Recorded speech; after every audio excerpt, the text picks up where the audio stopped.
pro YouTube. Cara, então o horário da aula vai ser segunda, quarta e sexta?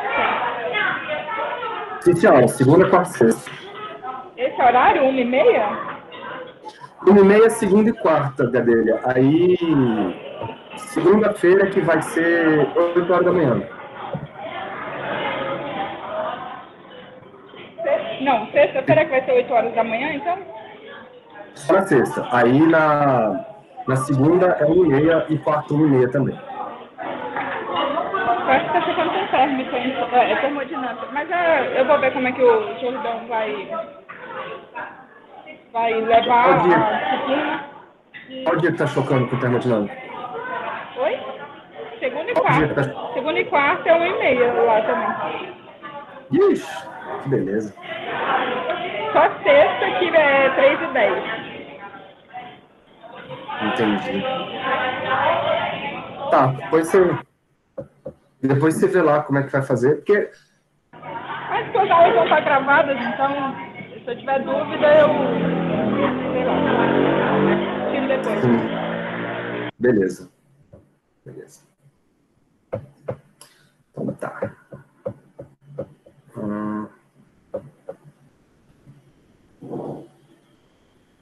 Deixa eu espelhar para vocês aqui.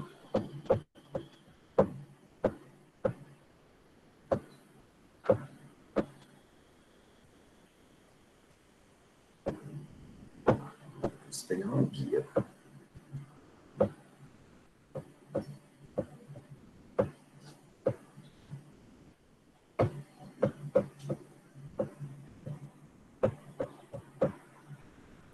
Tudo bem, galera. Então, hoje a gente dá início a essa nossa historinha chamada mecânica quântica. Eu quero fazer com vocês uma revisão, inclusive uma revisão histórica, para vocês terem uma sequência na cabeça de vocês de como que as coisas foram meio que acontecendo, né? Porque tudo isso que nós vamos ver agora, galera, é uma física relativamente nova, né? Por isso que ela entra no mundo que nós chamamos de física moderna, né, e tal. Então, bora fazer uma revisão aqui rapidinho, uma revisão histórica. Isso aqui tudo, galera, é o que a gente conhece como a antiga mecânica quântica, ou antiga física quântica, tá? Vocês devem ver aí o termo em inglês como Old Quantum Mechanics, revisão histórica. Então, o que está rolando, galera? Até o século XIX, século XIX que eu falo é 1800 e alguma coisa, tá? Até o final do século XIX, então lá para os anos de 1890, 895, 6, essas paradas todas, a física clássica, ela estava muito bem definida. Muito bem definida. De maneira que, nesse momento, os fenômenos físicos, eles eram muito bem determinados, e eles eram divididos em duas categorias. Então, eu vou colocar aqui, porque depois vocês vão ter isso como acesso, é bom que fica um lugarzinho para vocês sempre estarem, como é que fala? Olhando, tá? Então, cara, o que rola? No final do século XIX,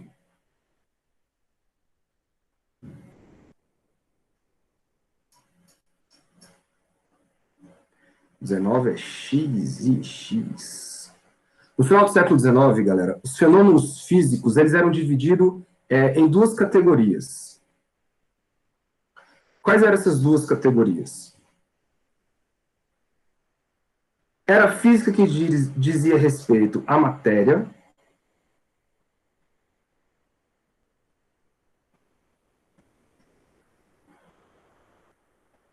e aí a física que dizia respeito à matéria era explicada através de quem? Através da mecânica clássica. Era a mecânica clássica que trazia as previsões, trazia os estados, trazia tudo que a matéria podia ter. Então, mecânica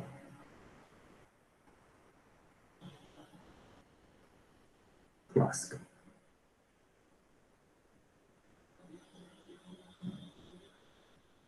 O segundo grande grupo da natureza, dos fenômenos físicos da época, que eram bem discutidos e bem estudados, era a da radiação.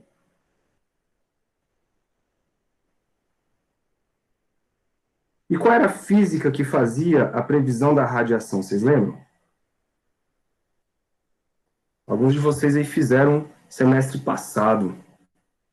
Era a teoria eletromagnética. Moderna? Não, a teoria eletromagnética mesmo. Porque a moderna, ela entra só depois do século XX. Então, até o final do século XIX, até o final, eletromagnetismo. A física moderna ainda não tinha aparecido.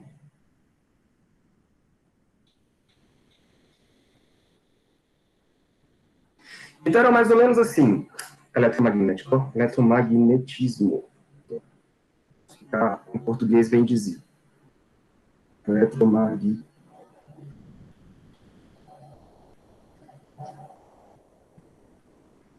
Então era assim, galera.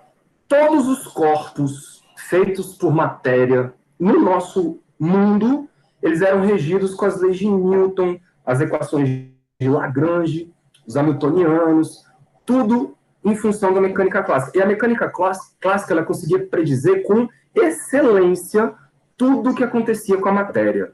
Tudo, beleza? Ele já tinha matemática, por exemplo, para lançar foguetes, para lançar satélites. Ele só não tinha tecnologia, mas a matemática ela já estava pronta para isso acontecer. Tá? Porque depois que foram lançados aí satélites e foguetes, eles só usaram a mecânica clássica. Nada mais do que isso. E a radiação, e aí quando eu falo radiação, eu falo em radiação eletromagnética mesmo, ela era regida pelas equações de Maxwell. Então, as equações de Maxwell, elas conseguiam predizer tudo que era possível do ponto de vista eletromagnético. Tudo, galera. Tudo, tudo, tudo. Então, existiam esses dois mundos muito bem separados e muito bem definidos ali no final do século XIX, e eles conseguiam explicar tudo. Junta-se isto à termodinâmica, o século XIX estava completo. A galera ali já tinha na cabeça que a física estava completa, os caras ali já tinham imbuídos dentro da alma deles que não tinha mais nada para ser descoberto. Absolutamente mais nada. Só que aí começa o século XX. E aí, galera, com o início do século XX, nós temos uma enxurrada, vou botar assim, ó, início do século XX.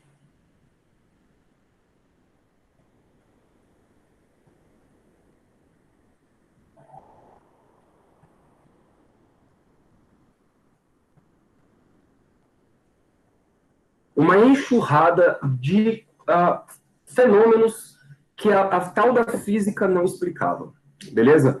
Por exemplo, antes mesmo do século XX, já no final do século XIX, em 1880 alguma coisa, nós já tínhamos as equações de Maxwell. Só que lembrem que as equações de Maxwell, elas dizem respeito à radiação eletromagnética. E a radiação eletromagnética, galera, lá nas equações, se você abrir as equações, eu não sei se vocês já fizeram isso, mas existe uma equação de onda para o campo elétrico, que era algo parecido com isso aqui, tá? Por exemplo, em uma dimensão, era a derivada segunda, por exemplo, vou botar assim, 3 dimensões, né? Então, laplaciano, por exemplo, do campo elétrico, era igual a uma derivada 1 sobre a velocidade ao quadrado, é uma derivada temporal aqui do campo elétrico. Algo mais ou menos assim. Então você tinha isso para o campo elétrico e você tinha isso para o campo magnético. E nos dois aparecia a velocidade de propagação C. Aí chegou-se à conclusão, então, que os campos eletromagnéticos viajando no espaço, eles viajam com uma velocidade C, que é aquele 3 vezes 10 oitavos. Só que, cara, por exemplo, a velocidade é uma grandeza relativa, né? A velocidade com que as coisas se movem sempre dizem respeito a algum referencial. E as equações de Maxwell não falam que referencial é esse. É 3 vezes 10 oitavos metros por segundo em relação ao quê? Em relação a quem? E aí existia uma vertente filosófica lá na época que já vem desde da Idade Média e tal, que os caras queriam estabelecer uma espécie de referencial absoluto. Um referencial onde todos os corpos podem ser medidos a velocidade de todos os corpos em relação a esse referencial. E esse referencial absoluto era o tal do éter.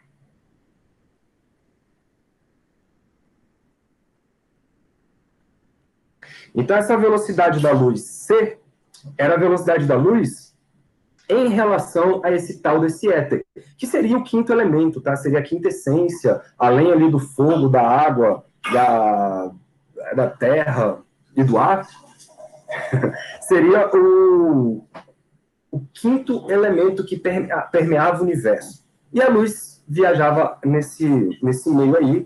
Nesse quesito, então, galera, a luz era uma onda mecânica, tá? Porque ela era uma vibração do meio. Assim como o som é uma vibração do ar, a luz era uma vibração do éter. Só que aí viu que isso não bate, velho. Na hora que a galera começou a fazer experimento, começou a usar aquelas transformações de Galileu, que vocês conhecem, né, de soma de velocidade, não bateu. E aí a galera começou a ver que o éter tinha que ser abandonado e que essa velocidade da luz, ela parecia ser a mesma para todo mundo. E aí o Lorentz, vocês devem ter estudado isso, o Lorentz, ele foi um cara que ele pegou as equações de Maxwell e falou assim, peraí, quais seriam as transformações de coordenadas que poderiam deixar as equações de Maxwell invariantes? Porque, por exemplo, vocês sabem que a transformação de Galileu, que é aquela x', né? Ou x é igual a um x' mais vt, por exemplo, que é você estar parado, por exemplo, na pista e vendo uma pessoa dentro de um trem passar, né? Aí, lá dentro do trem tem alguma coisa, então você está vendo um fenômeno pelos seus olhos e a outra pessoa está vendo um fenômeno pelos olhos dele. A coordenada, ou a equação que traz a visão dos dois acopladas é isso aqui. É a transformação que a gente chama de transformação de Galileu. E essa transformação de Galileu, ela deixa as equações de Newton invariantes. Se você tira a derivada primeira desse negócio, tu chega à conclusão de que a velocidade medida por você é igual a velocidade medida pelo outro, mais a velocidade relativa entre os dois referenciais, né? Isso se tu tira a derivada primeira. Se tu tira a derivada segunda, você encontra que a aceleração medida por você do objeto é igual à aceleração medida pelo outro. Por quê? Porque, como a velocidade é constante, a derivada desse cara aqui, ó, é zero. Por isso que a segunda lei de Newton, galera, só é válida para referenciais inerciais.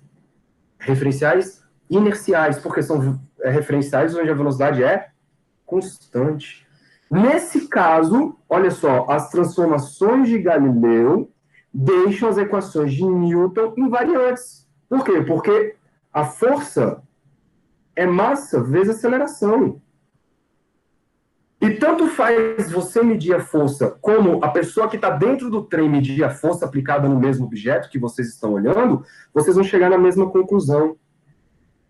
Por quê? Porque a aceleração é a mesma.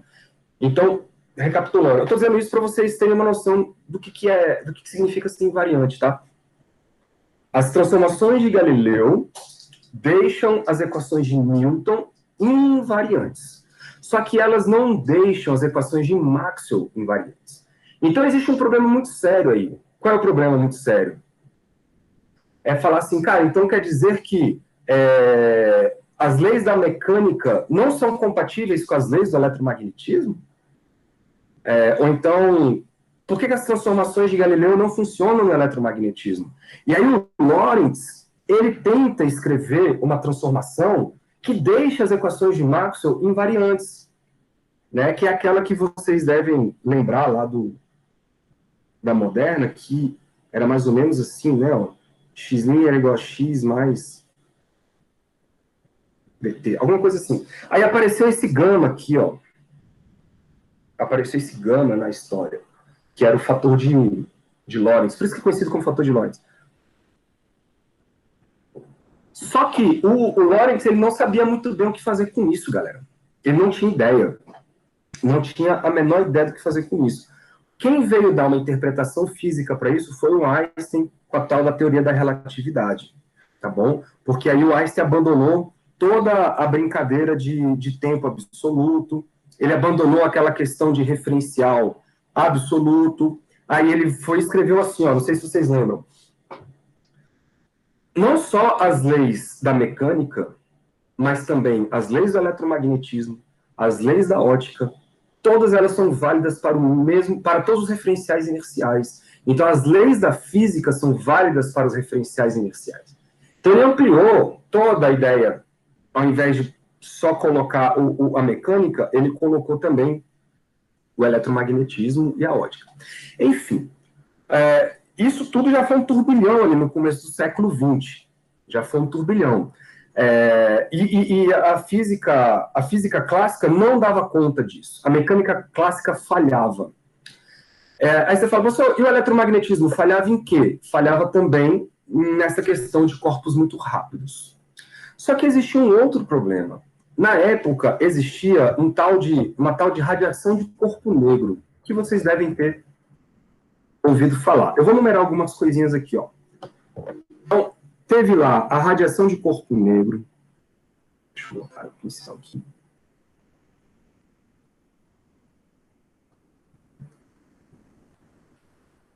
Que basicamente, galera, era o quê?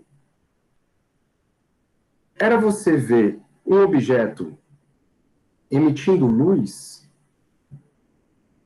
pelo simples fato dele estar quente.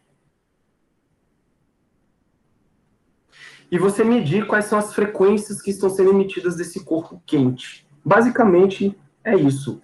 Então, você, por exemplo, quando você pega uma churrasqueira elétrica e liga ela, aquela serpentina lá, ela fica vermelha, velho. E o fato dela ficar vermelha não tem explicação dentro da física clássica, dentro do eletromagnetismo e dentro da termodinâmica. Eles não explicam por que as coisas ficam quentes naquele momento e com aquela cor. Por que emitem aquela cor? Ou tem um pico de intensidade com aquele comprimento de onda? Entendeu? E isso aqui, vocês veem, já é 1900. Ou seja, bem no comecinho mesmo, ou bem no finalzinho do século XIX, início do século XX. Então, já na virada da centena, já começou a rolar uma confusão. Que aí o Planck veio com a história e falou, olha só, a única forma de explicar essa radiação de corpo negro aí é a gente considerar que a energia emitida pelos átomos não é contínua. Ela vem em pacotes, né? Que ele chamou de H vezes a frequência. A energia igual a HF, certo? Isso aí já foi um pouco de revolução. Mas percebam que nessa época, galera, o próprio Planck, ele falou o seguinte, ele tomou uma atitude desesperada. Ele não tinha ideia do que ele estava fazendo. Ele falou assim, cara, isso aqui foi um ato de desespero que eu fiz porque eu queria uma explicação para essa curva da radiação de corpo negro. Ele não tinha ideia do que estava acontecendo. Ele não tinha a menor ideia. Ele apenas tirou da cartola e falou assim, é assim. Por que é assim? Não tem ideia. É assim porque o experimento deu certo, eu expliquei o negócio, bateu e, né? Quero nem saber. Bom, já gerou um pouco de confusão, a galera já ficou meio com o pé atrás, mas aí veio o tal do efeito fotoelétrico, que já era conhecido pelo povo.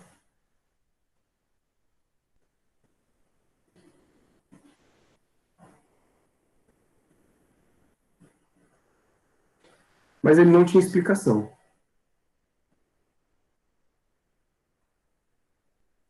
Vocês lembram do efeito fotoelétrico, né? Uma luz emitida por uma determinada fonte bate numa superfície metálica e aí de lá ela arranca elétrons dessa superfície metálica. A física clássica não dava conta desse fenômeno. Por quê? Primeiro, tinha uma frequência de corte. De acordo com a física clássica, galera, a frequência não determinava a energia da radiação. Não determinava. Eu podia mandar uma luz vermelha, uma luz amarela, uma luz azul, pouco importa. A energia não dependia da cor propriamente dita. Só que aí os caras viram que se você trocar a lâmpada amarela por uma lâmpada azul, os elétrons saíam com mais energia. Ou às vezes o elétron nem saía da superfície metálica. Então a energia estava associada. Sabendo disso, um Einstein muito esperto, ele propôs uma explicação usando as ideias do Planck. Isso aconteceu em 1905. O mesmo ano que o Einstein escreveu sobre a teoria da relatividade. E como esse efeito fotoelétrico, galera, ele foi explicado de uma maneira muito convincente, usando a teoria do Planck, o Einstein ganhou o Nobel por conta desse artigo, e não pela relatividade. Ele ganhou o Einstein por conta do efeito fotoelétrico. Ele conseguiu explicar o efeito fotoelétrico através das ideias do Planck. Quais são as ideias do Planck? De que a luz ela é feita por pacotes de energia chamadas de fótons. E a energia de cada fóton é dada por essa equaçãozinha aí, ó. Energia é igual a H vezes F. Beleza? E aí, não sei se vocês lembram, mas a equação que ele introduziu foi de conservação da energia, pô. A energia que chega do fóton tem que ser igual a energia suficiente para tirar o elétron do metal, mas dá uma energia cinética para ele. Né? E com isso ele explicou, cara, todo o efeito fotoelétrico. Mas isso não era ainda um passo decisivo para você provar a existência do fóton. Beleza? Por quê? Porque a explicação do Einstein, ela foi uma explicação também tirada da cartola. Também tirada da cartola, porque você falar que é assim porque o fóton existe é muito forte. Somente depois, com um outro efeito chamado de espalhamento Compton,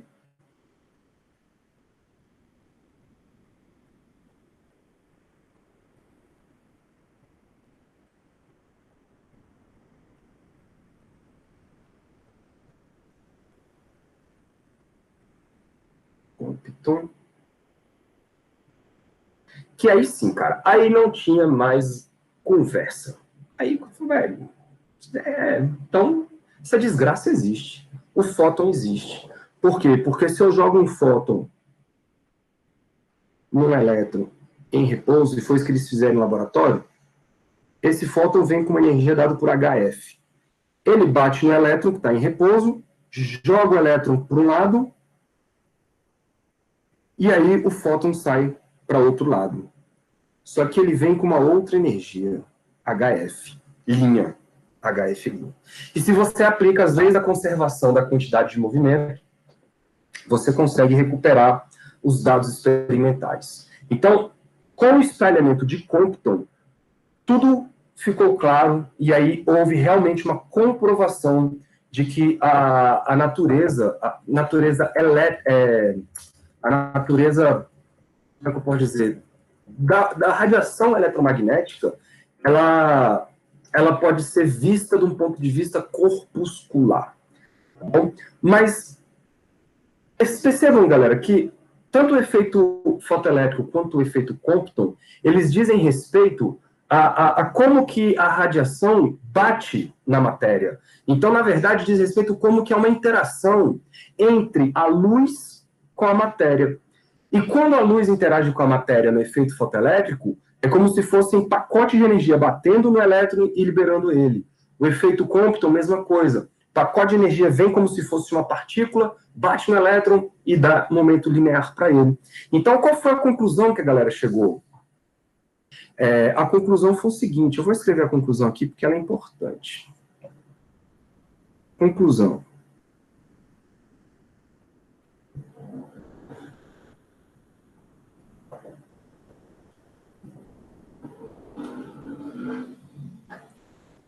A interação, olha só, hein? A interação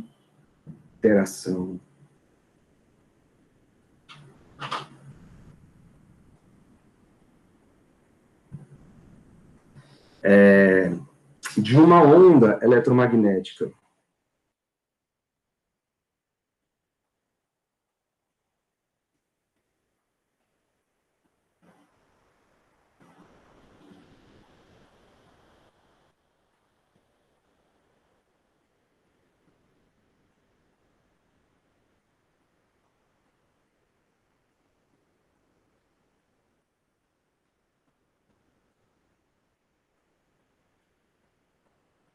de uma onda eletromagnética com a matéria,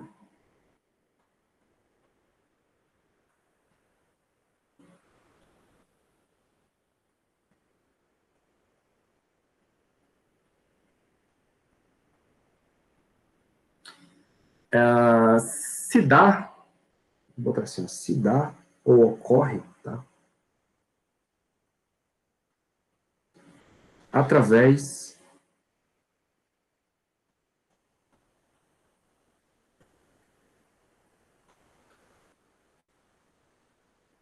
de pacotes elementares de energia. Através de pacotes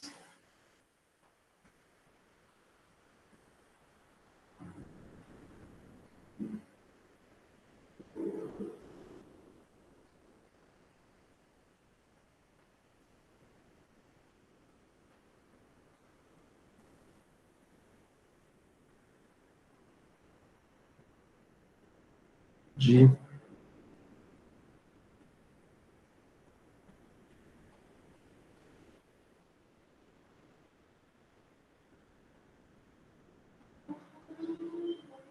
os fótons.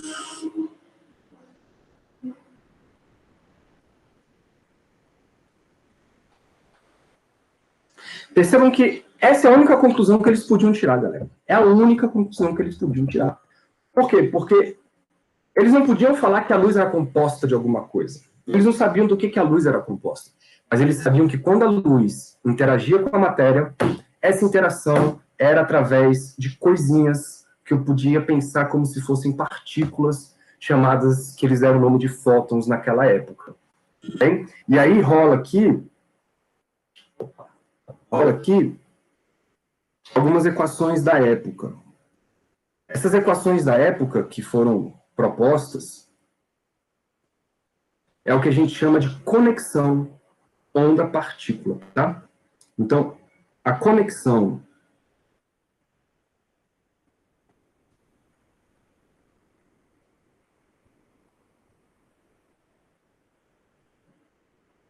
onda-partícula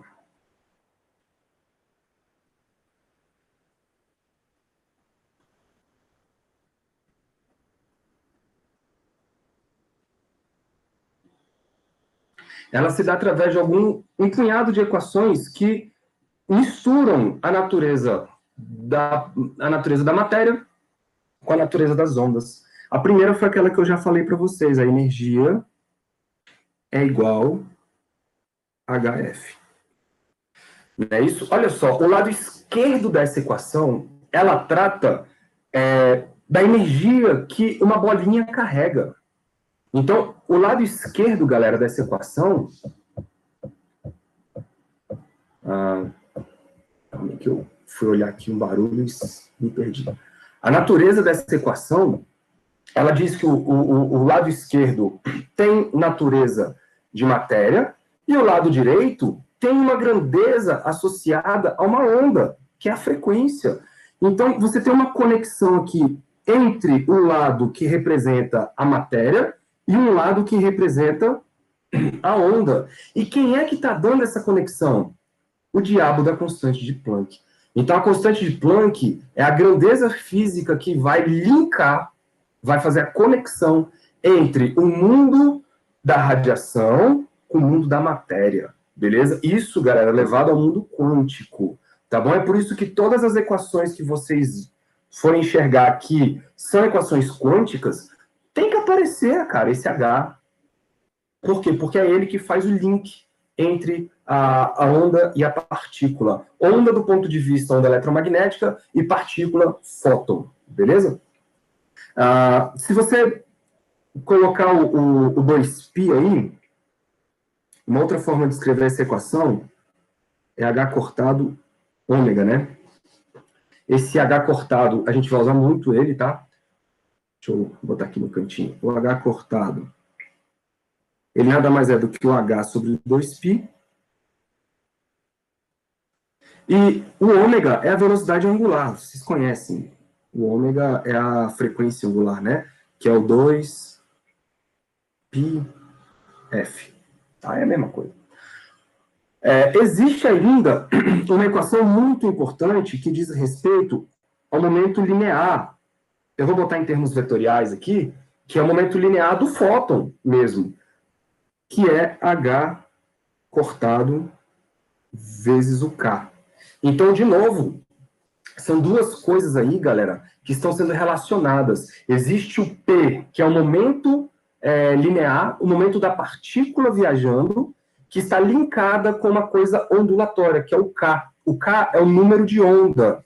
Lembra que o K é 2π sobre lambda, beleza? Então, essas equações representam a conexão da onda com a partícula. Logo, galera, essas equações têm um nome, tá?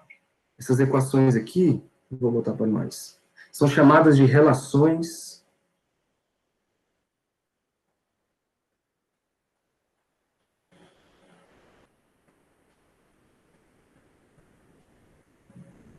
de Planck.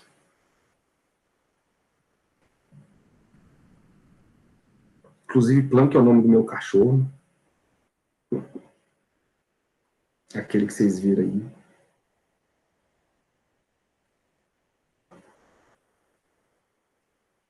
E o senhor Einstein.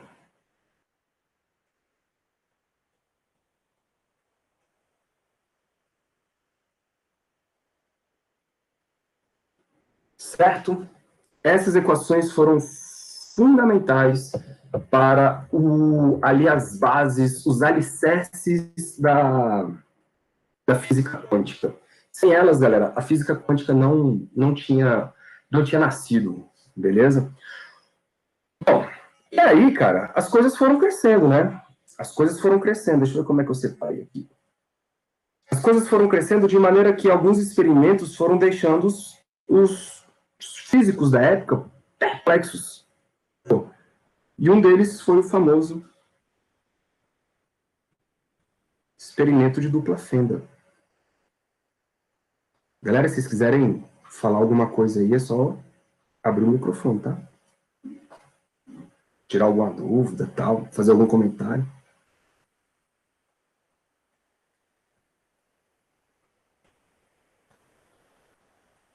Experimento de dupla.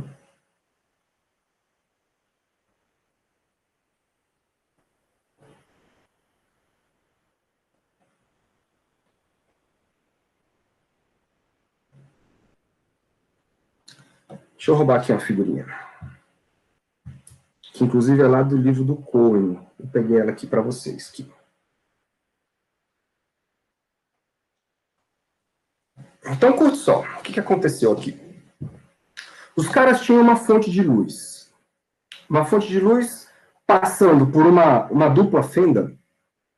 A gente sabe que pelo princípio de Huygens, cada fenda dessa se comporta como se fosse uma nova fonte, não é isso? E aí você tem essas duas ondas se propagando e se interferindo e tal.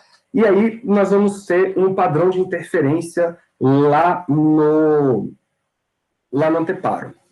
Lindo.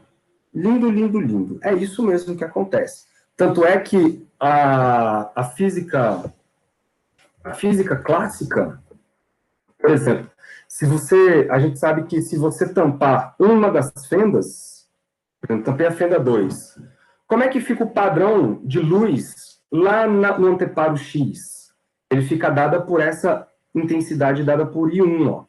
Nós temos um pico, né, de intensidade relacionado apenas à fonte, à fenda 1 aberta. Só que se você fizer a mesma coisa e tampar a fenda 1 e deixar só a fenda 2 aberta, você vai ter agora a intensidade dada pela fenda 2, que é só uma distribuição gaussiana aí, né? Bonitinha.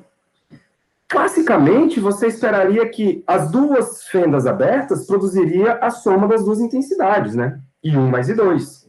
E não é isso que acontece. Quando você abre as duas fendas, você vê aí um padrão de interferência muito bem de franjas claras e escuras, ou seja, interferência construtiva e destrutiva.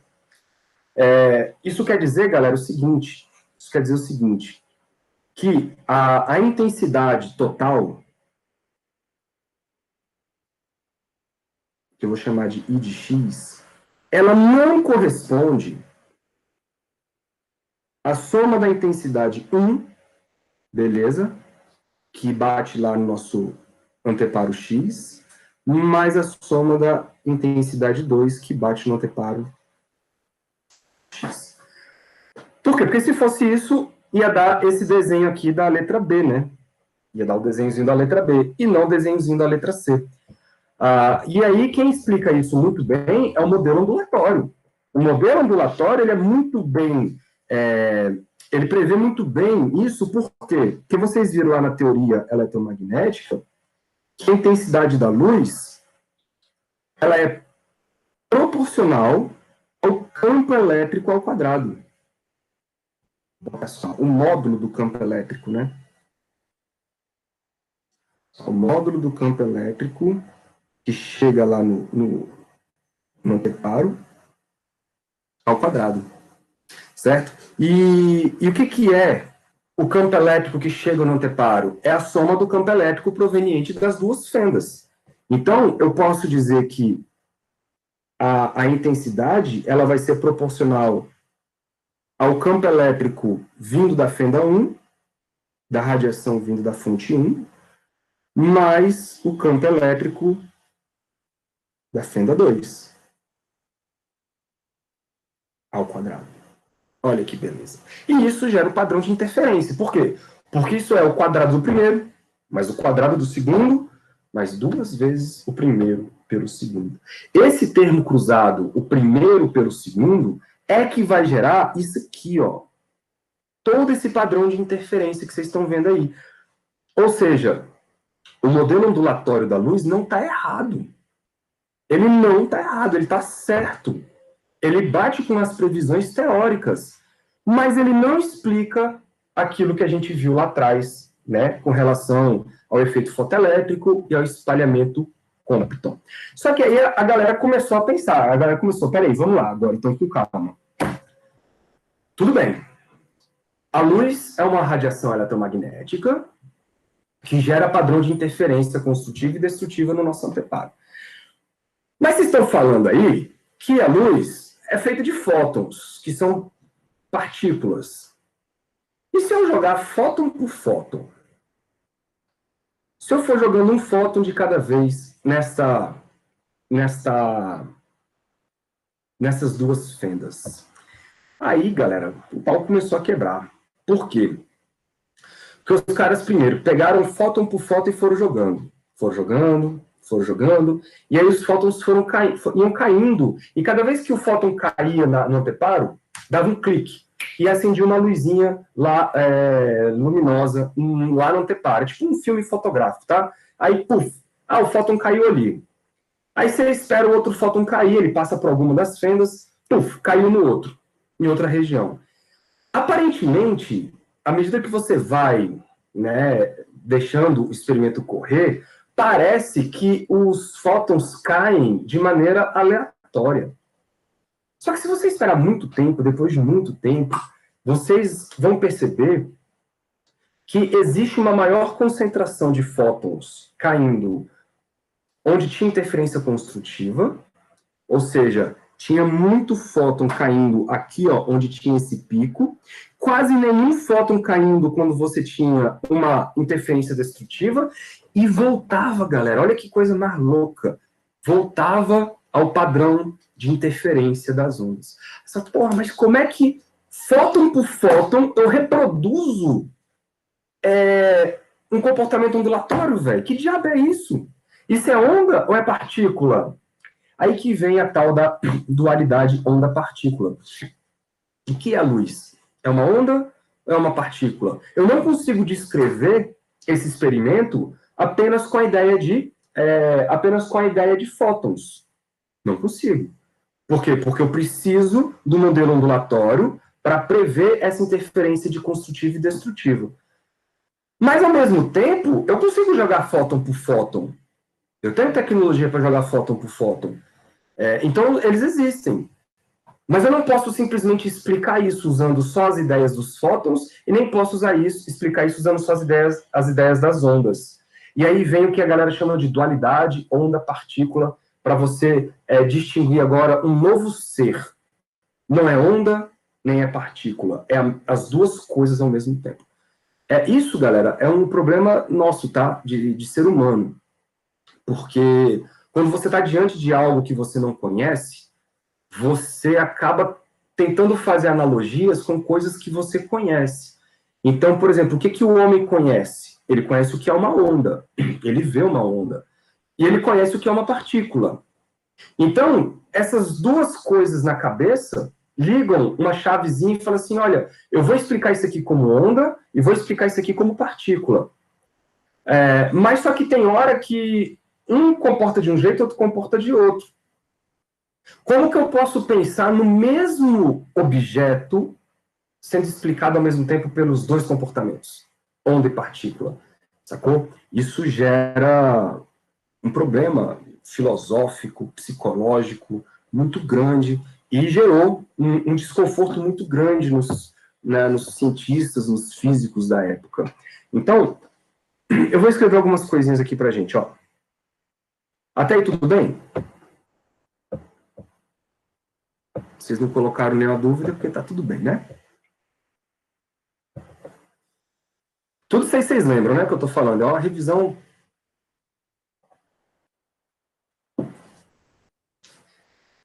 Uma revisão bem geral. O que é, então, essa tal dessa dualidade?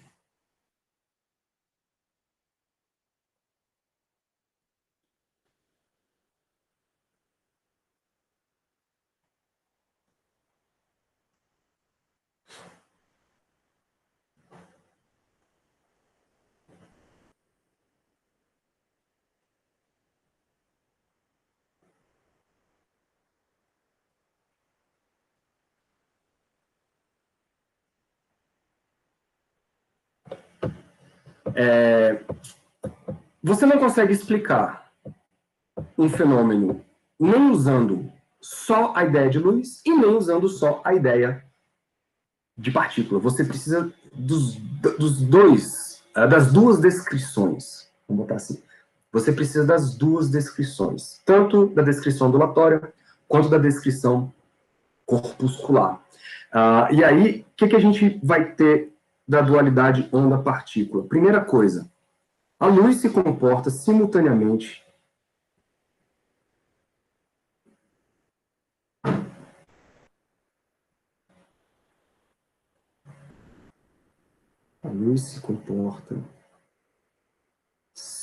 simultaneamente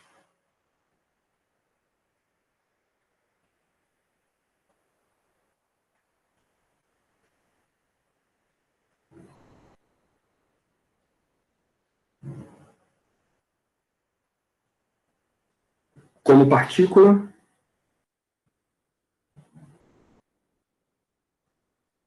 Esse nome partícula, galera, é um nome muito mal empregado, tá? Porque quando você fala em partícula, você já quer logo associar uma bolinha a uma coisa que, tipo uma bolinha de gude, né, que tem massa e tal. Não façam isso com vocês mesmos, tá?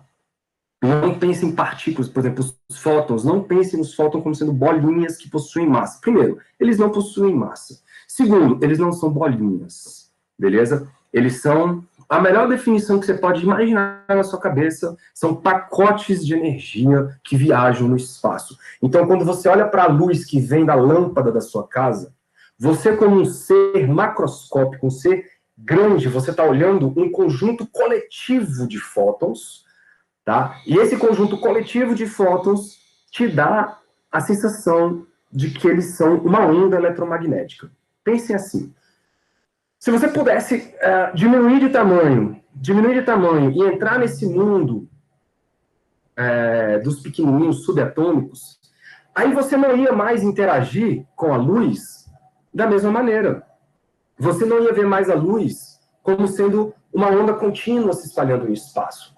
Você ia ver pedaços, tá bom? É como se você fosse ver agora os pixels.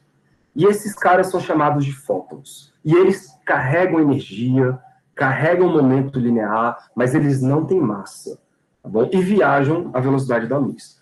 Então a luz se comporta simultaneamente como onda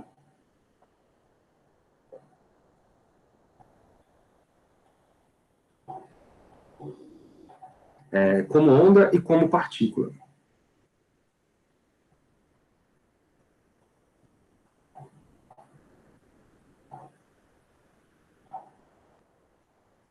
Aí você pode pensar, mas que diabo é isso então? É onda ou é partícula?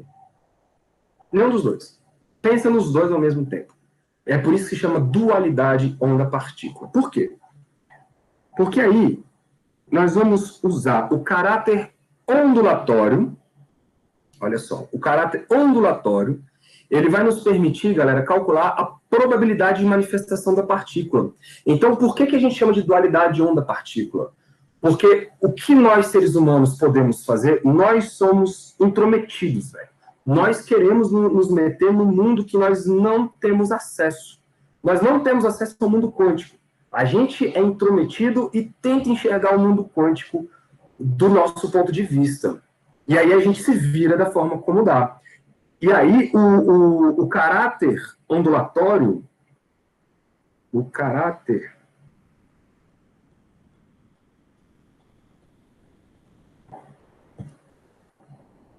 ondulatório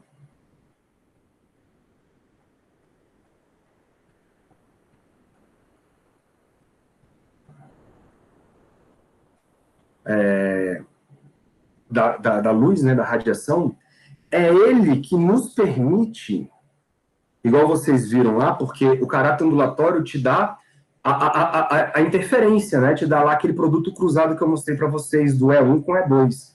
Então, é ele que nos permite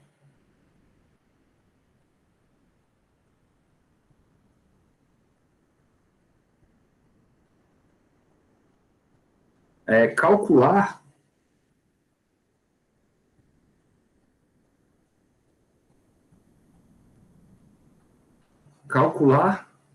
a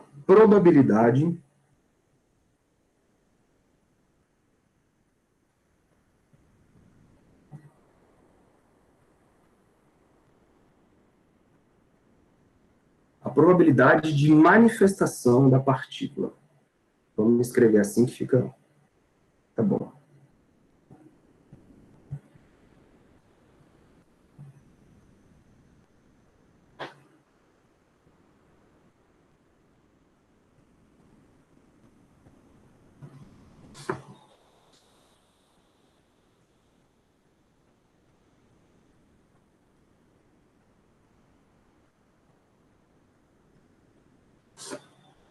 Então, por exemplo, lá no experimento de dupla fenda, onde o fóton vai cair?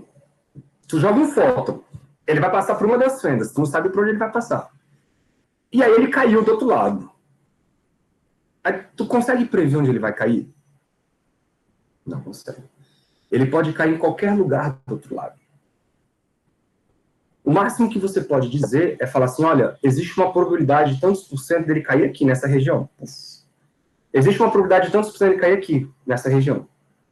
E é só isso que a gente pode ter. E quem vai nos dar esse caráter probabilístico é o caráter ondulatório.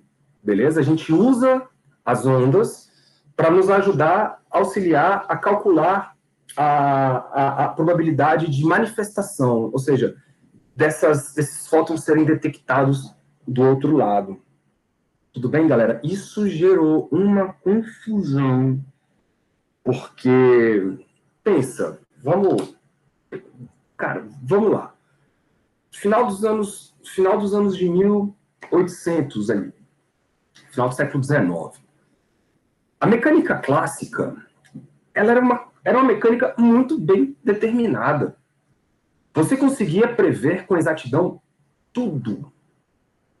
Tudo. Com exatidão, cara, assim, inacreditável. Tanto é que nessa época surgiu uma corrente filosófica chamada determinismo. Porque as coisas, elas caminhavam de uma maneira tão firme e tão segura que o homem acabou se tornando preso dentro dessa segurança, cara. Olha que doido, velho.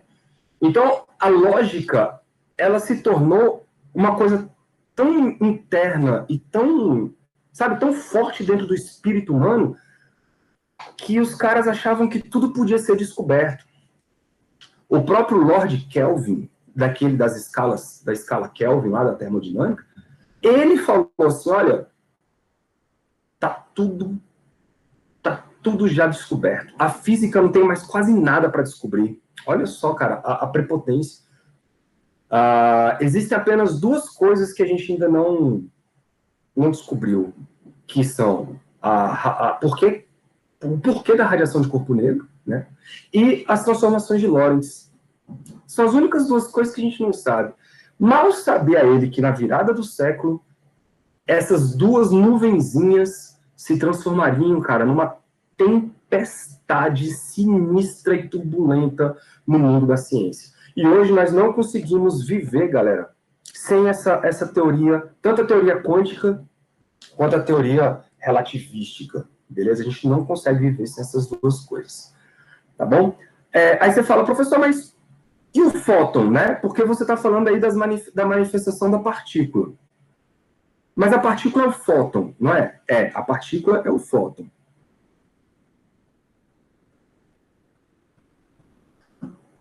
A gente só consegue prever, igual eu falei para vocês, o comportamento de uma maneira probabilística do fóton. Eu não sei onde o fóton vai bater. Eu não sei onde o fóton vai cair. Eu só posso falar a probabilidade dele fazer isso. Então, eu vou escrever aqui, ó, as previsões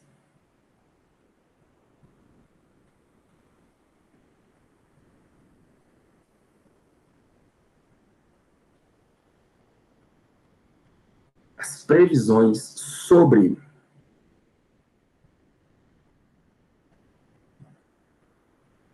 o comportamento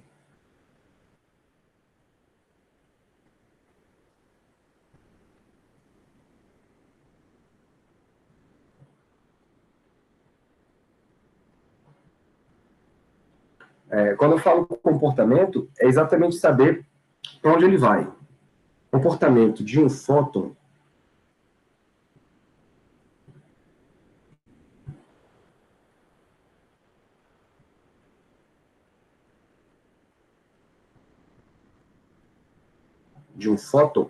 pode ser apenas, as previsões podem ser apenas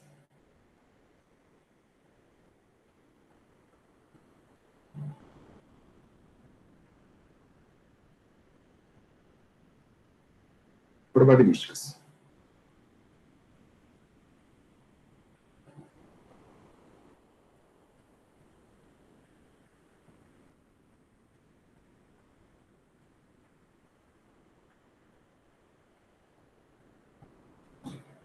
Isso já causou um enorme estranhamento no mundo.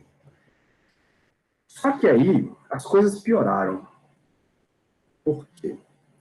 Chegou um maluquinho chamado De Broglie, ou De Broglie, do jeito que vocês preferirem. E ele propôs o que seria, galera, a grande desgraça da física clássica. Ele propôs as ondas de matéria.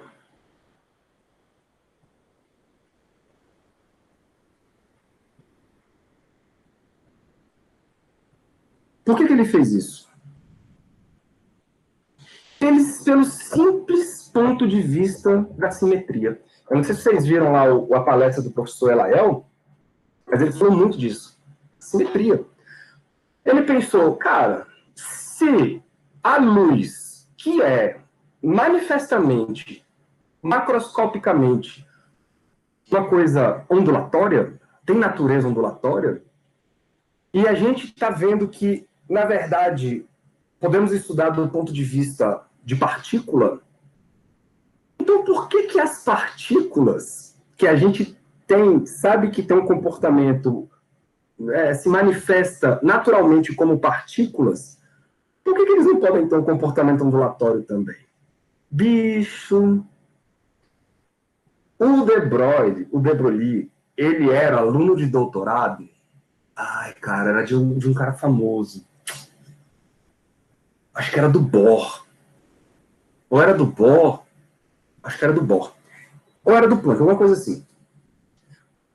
Ele, quando quis escrever isso, o Bohr, que era o doutorando dele, ele falou assim, você tá maluco, meu irmão? Você tá ficando doido? Como é que você vem com a maconha dessa? Ele não quis de jeito maneira. Quando o De Broglie ele foi explicar essas ideias dele para a comunidade, o povo torceu o nariz. O povo torceu o nariz. E a lógica dele não era tão longe disso. As ondas de matéria, galera, foi proposta por De Broglie em 1923. Então, assim, já tinha aí pelo menos uns 23 anos que a galera estava ainda discutindo, né, esses aspectos para os fótons e tal. E aí o De Broglie, ele falou assim, olha, não só as ondas se comportam como partículas, mas também as partículas se comportam como ondas. E aquelas relações lá de Planck e Einstein, elas se aplicam também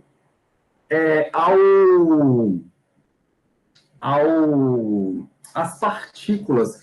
E aí vocês lembram que eu coloquei lá em cima uma equação assim, ó, P era igual a H cortado K, não lembra? Essa equação, galera, se vocês olharem ela de um ponto de vista de apenas uma dimensão, sem ser vetorial, e trocando esse K por lambda sobre 2π, né, 2π sobre lambda, na verdade, vocês vão chegar na conclusão de que o comprimento de onda é igual H sobre o momento linear. E esse momento linear é dado pelo produto da massa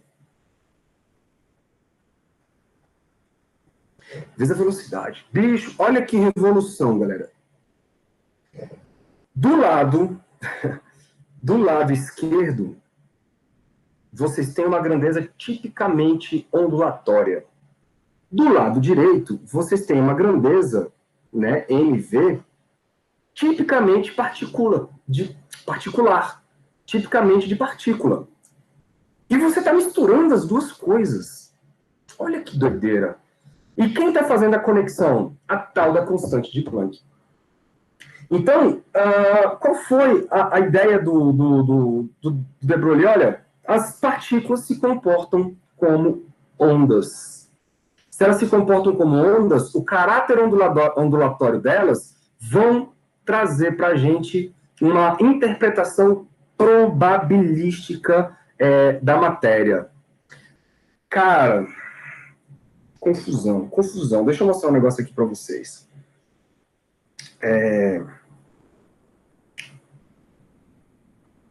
Deixa eu achar um artigo aqui. Participação, física, mecânica quântica. Fala, velho. Eu vi uma vez, eu não lembro onde foi, falando assim que existe meio que uma incompatibilidade entre a mecânica quântica e a relatividade. Acho que quando você tenta aplicar elas na cosmologia, alguma coisa assim, que você não consegue combinar as duas. E que aí no futuro é provável que alguma das duas acabe meio que caindo, assim. Isso existe mesmo? Sim, cara. A questão é o seguinte. O homem, ele tenta unificar as teorias, né? Porque o que aconteceu? Quando a galera começou a dizer que existiam vários átomos naquela tabela periódica, eles falaram assim, cara, só existem esses átomos porque eles devem ser constituídos de uma coisa só, que se agrupam de uma coisa só, que se agrupam de várias maneiras. Daí, então, surgiu a ideia do... Oi?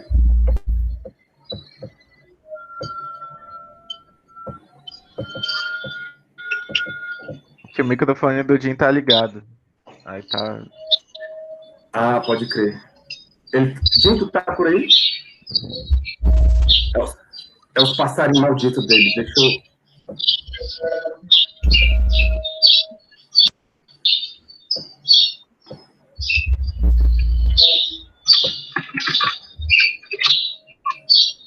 Eu não... Ah, pronto. Eu não consegui desativar teu microfone. Bicho, teus passarinhos é nervoso, viu? Então, aí a questão é a seguinte, quem foi que perguntou? Foi o Guilherme? Isso, foi eu. Tá. Aí é o seguinte, tentando resumir rapidão para tu, velho. Os átomos, então, eles existiam vários átomos, a tabela periódica foi sendo arquitetada de maneira que existia uma certa organização nesses átomos. Então surgiu a ideia, então quer dizer que esses átomos são feitos de alguma coisa mais fundamental. E aí veio a ideia dos prótons, dos nêutrons e dos elétrons. Então toda aquela estrutura de vários átomos eram explicados por conta de 3 partículas. Ou seja, você unificou tudo numa coisa só. Aí depois vieram descobrindo as partículas nucleares, né? E as partículas subatômicas ali. Depois ali já no século XXI, ali eu estou falando de 1980, 90, né? Nos anos 90 e tal, começou a descobrir uma vasta, velho, um zoológico de partículas elementares. E aí começaram a pensar, bom, talvez exista uma simetria. Se todos esses caras aí existem, é porque eles são formados, de repente, pelas mesmas coisas. São os quarks. Então, os quarks, eles explicam a formação de várias outras partículas nucleares. Então, assim, uniu tudo numa coisa só, né? Aí, começou, então, uma busca incessante sobre unificação, porque o que acontece? Sabe-se que existem 4 forças no universo, que é a força gravitacional, a força eletromagnética, a força nuclear forte e a força nuclear fraca. São as 4 forças que existem no universo. E aí, a primeira força a ser unificada, eu já acabei, inclusive, falando, foi a força eletromagnética, porque até então, galera, a força elétrica era uma coisa, a força magnética era outra. As equações de Maxwell, elas chegaram para unificar as duas numa teoria só. E aí a gente chama de força eletromagnética. Aí a galera foi estudando a natureza das coisas, tal. Descobriu-se, então, que era possível visualizar a força eletromagnética junto com a força nuclear fraca e nuclear forte. Chamou isso de força eletrofraca. Então, conseguiu unificar as duas. É como se fosse sim, Guilherme. Hoje, nós, no momento em que se encontra o universo, a gente consegue distinguir as 4 forças. A nuclear forte, a nuclear fraca, a eletromagnética e a gravitacional. Só que isto, no início, quando o universo foi, na época do Big Bang, digamos assim, na verdade, isto era uma força só, que depois desmembrou em 4, né? E que talvez possa desmembrar em outras, né, no futuro, não sabemos. Mas, voltar para o passado, quer dizer, então, que existiria uma física só, né? Isso é uma hipótese. Talvez pudesse existir uma física só que explicava todas essas interações. E aí, de todas as maneiras, a galera tenta juntar a física quântica com a física gravitacional. Já dão conta de unificar. Já existe, por exemplo, a mecânica quântica relativística. Só que essa relativística é do ponto de vista da relatividade especial, que é a velocidades muito altas, né? Aquela conversa toda. Hoje isso é chamado de teoria de campos, tá bom? Então, a mecânica quântica relativística. O que a galera não conseguiu até hoje juntar é a mecânica quântica com a gravidade. E por isso que a gente fala a gravidade do Einstein, né? Que é a relatividade geral. Então, não conseguiu-se, entre outras palavras, quantizar o campo gravitacional. De alguma maneira, eles parecem não casar. Eles não parecem ter sido unificados no momento ali do Big Bang. Mas estão buscando, tá? Estão buscando. Isso ainda é uma das coisas que as pessoas não estão caçando muito. Uma das teorias que tentou fazer isso foi a teoria de cordas. A teoria de cordas ela foi montada para tentar juntar a gravidade, a relatividade geral, com a mecânica quântica. Eles tentaram a teoria de cordas. O problema é que a teoria de cordas é aquilo que eu falei para vocês. A física precisa de um resultado experimental para comprovar a sua teoria, né? E a teoria de cordas, cara, para você comprovar ela, Você precisa ter acesso a um laboratório que é o universo. Você precisa estar perto de um buraco negro, você precisa manipular uma estrela de nêutrons, e nem tão cedo nós vamos ter acesso a esse mundo.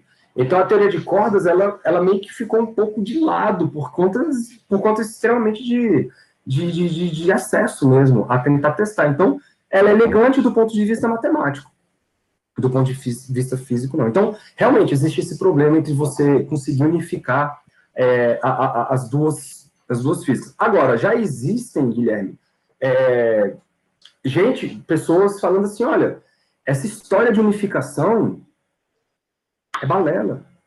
Por que vocês querem unificar uma coisa se pode ser que nunca foi unificado antes? Pode ser que, na verdade, existam realmente naturezas diferentes no universo. Por que a gente tem essa vontade de unificar as coisas? Né? O Einstein morreu frustrado, porque ele passou os últimos anos da vida dele tentando uma teoria de unificação. Pode falar. Entendi.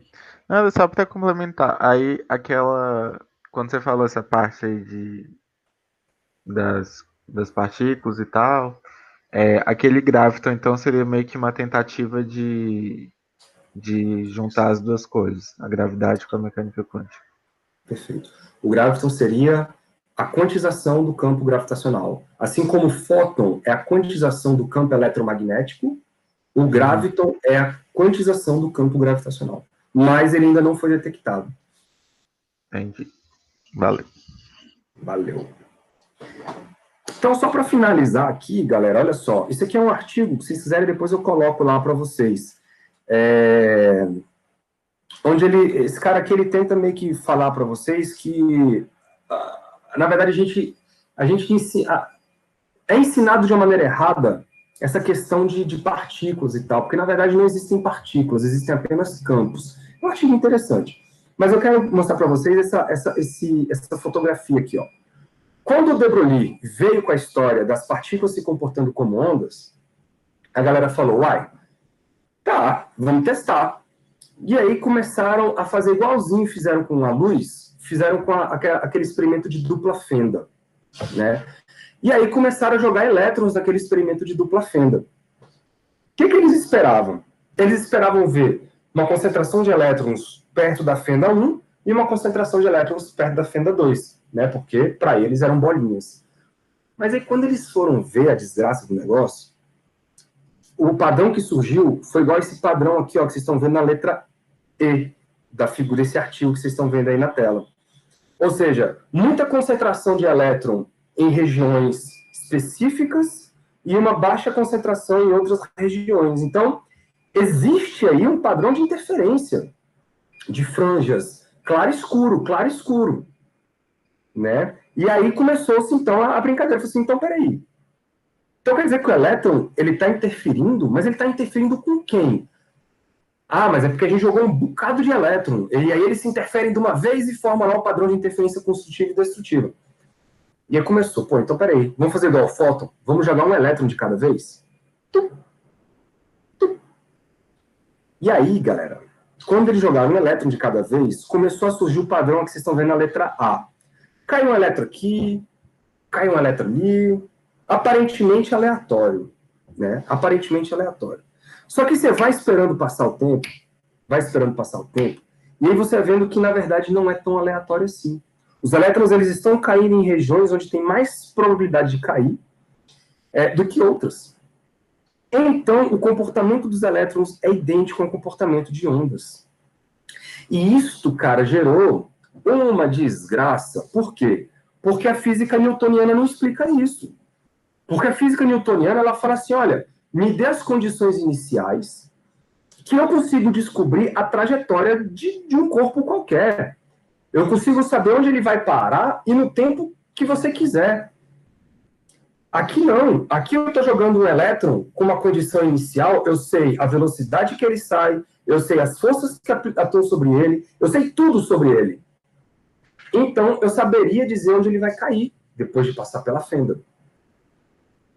E o experimento não mostra isso. O experimento mostra que eu não sei onde ele vai cair, e o máximo que eu consigo saber é qual probabilidade maior dele cair. A gente sabe que existe uma probabilidade maior dele cair nessa franja central, né, que é onde tem a interferência construtiva máxima. Daí que veio, galera, aquela história do Einstein, que o Einstein torceu o nariz para isso aqui. O Einstein falou assim, olha, sinto muito, Deus não joga dados. Então, ele simplesmente não vai deixar o elétron cair em qualquer lugar. Existe aqui um problema seríssimo da nossa física. A nossa física está incompleta. Nós não conseguimos saber onde o elétron vai cair porque nós somos ignorantes. Então ele torceu muito o nariz para isso. Ele ficou puto, ficou doido. Muitos físicos, galera, nessa época, ficaram extremamente desesperados. Por quê? Porque os caras estavam começando a ruir debaixo do pé deles um chão determinístico. E por mais que eles negassem, era isso que acontecia dentro de um laboratório. E quando você fazia a conta lá, bonitinho, por exemplo, ó, existe uma probabilidade de tantos por cento do elétron cair aqui, tuc, nessa região. Aí você joga, vamos supor, 30% de chance do elétron cair numa região tal. Aí você joga 1 milhão de elétrons. Espera. 30% desses elétrons caíram naquela região. Então, a teoria, ela prevê muito bem a probabilidade das coisas acontecerem. Você não tem a previsão da causa e efeito. Vocês estão vendo que está perdendo aqui aquela questão de causa e efeito? E foi isso que incomodou o Einstein. Porque se eu conheço a causa, eu sei qual é o efeito, né? É isso que são as leis de Newton. E aqui não. Aqui o elétron, ele simplesmente não sabe onde ele vai parar. Mesmo tendo as condições iniciais já bem definidas em cima dele. E aí, galera, só para finalizar agora de verdade, eu tenho que concluir aqui, porque o que acontece? Juntamos as duas coisas que nós vimos no começo da aula, que era quem? Matéria e radiação. Então, na verdade, a matéria e a radiação, elas são unificadas aqui com a dualidade onda-partícula. E aí, qual é a lógica? Eu vou escrever aqui, ó, porque é bom ter anotadinho isso aqui para vocês. Então, da mesma forma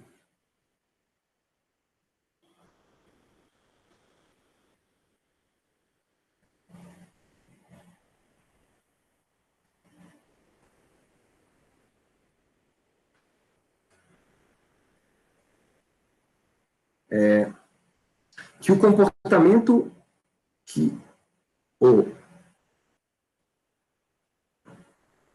com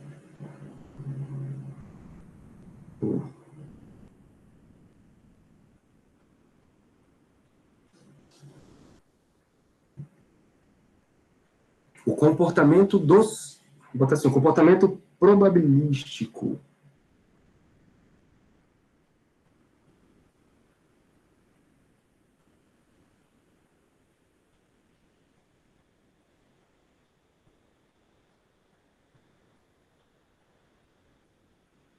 dos fótons.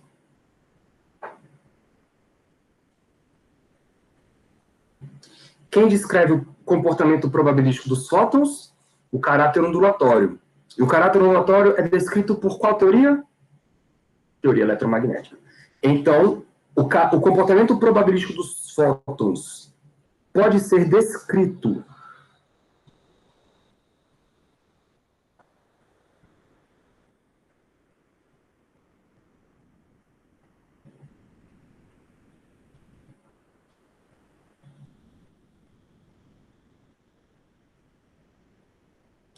pelas equações de Maxwell.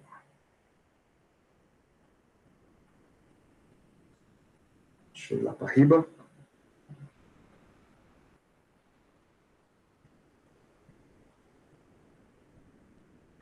Pode ser descrito pelas equações de Maxwell. Estou acabando, tá, galera?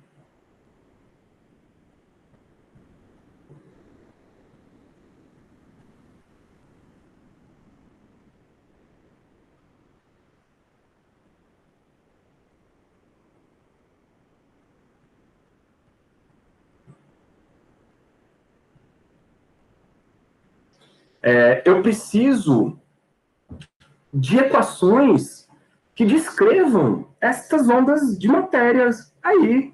Porque o elétron ele não pode mais ser descrito com as equações de Newton. Porque as equações de Newton não dão conta. Eu preciso de uma outra equação ou de um conjunto de equações que possam descrever estas ondas. Só que não são ondas eletromagnéticas.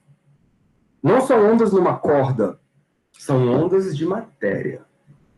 Então, como que eu consigo uma equação capaz de descrever essas ondas de matéria? E aí, essas ondas de matéria são as ondas, são governadas pela equação de Schrödinger. Então, as equações de Maxwell, as ondas de matéria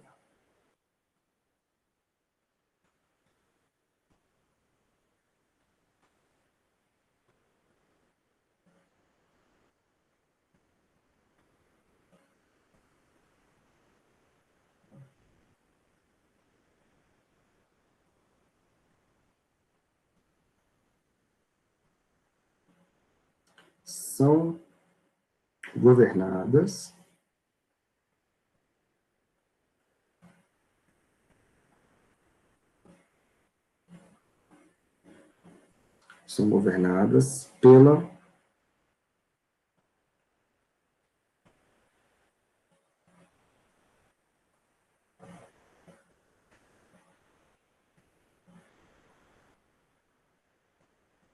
equação do senhor Schrödinger.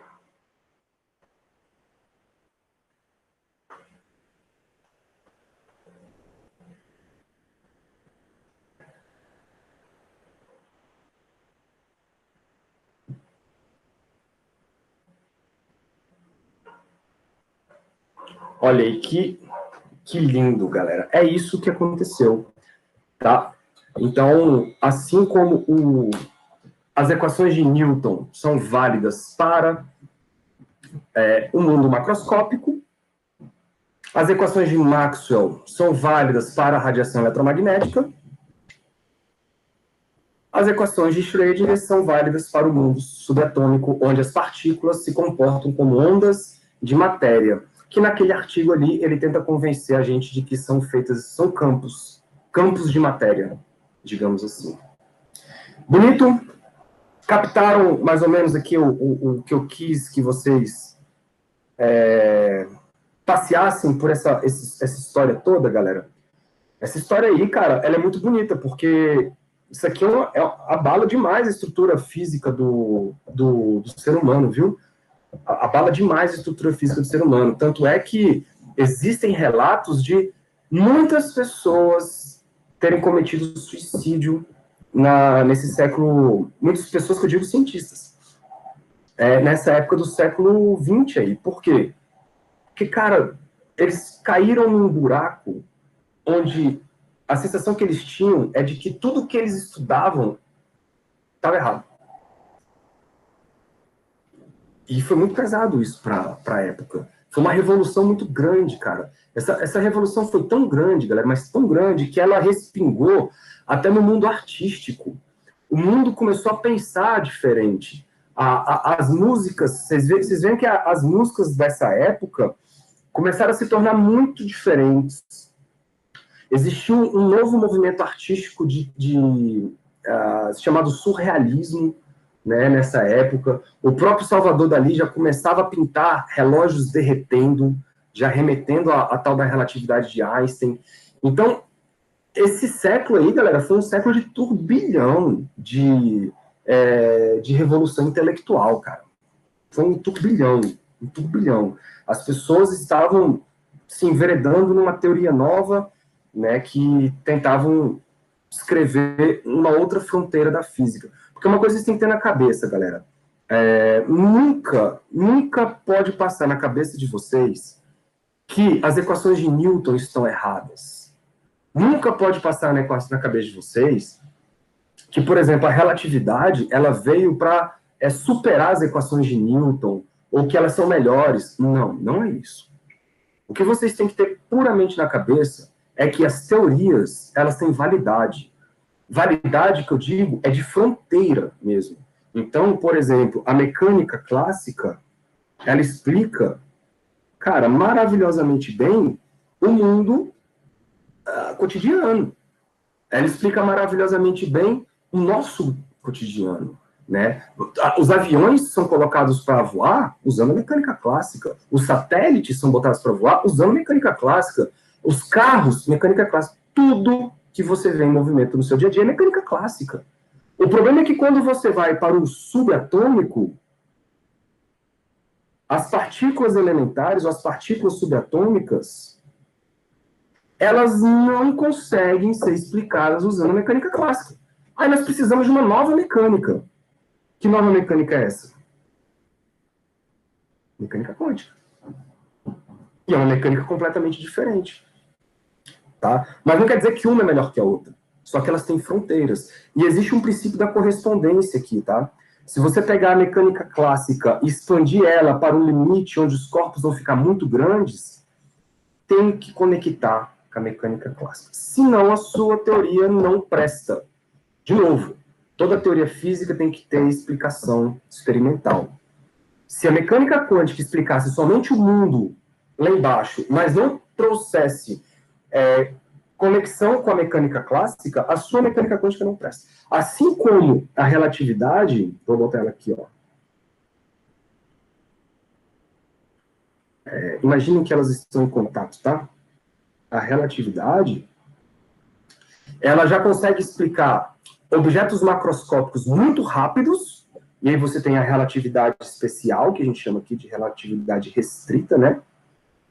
Relatividade especial, relatividade restrita, e quando você toma o limite de uma tendendo na outra, elas se comunicam, e existe o limite aqui, ó, entre a relatividade e a mecânica quântica. Essa relatividade, galera, não é relatividade geral, tá? É a relatividade restrita, ou a relatividade especial. Então, existe a mecânica quântica relativística. Por quê? Porque os elétrons, eles são pequenininhos, então eles se movem a velocidades próximas à da luz. Então, só a mecânica quântica não dá conta. Eu preciso da mecânica quântica relativística. O nosso curso aqui desse semestre, ele é chamado de mecânica quântica não relativística. Ou seja, nós vamos lidar com elétrons, prótons, coisas subatômicas que se movem a velocidades pequenas. Beleza? Então, é uma aproximação da realidade ainda. Tá? Mesmo que ela responda muitas coisas, ela ainda não responde tudo. Porque o mundo subatômico, ele é essencialmente relativístico, né? Porque eles se movem muito rápido. Bonito aí, galera? Tudo certo, né? Eu vou parar a gravação aqui. Estopado. Cadê? Pronto.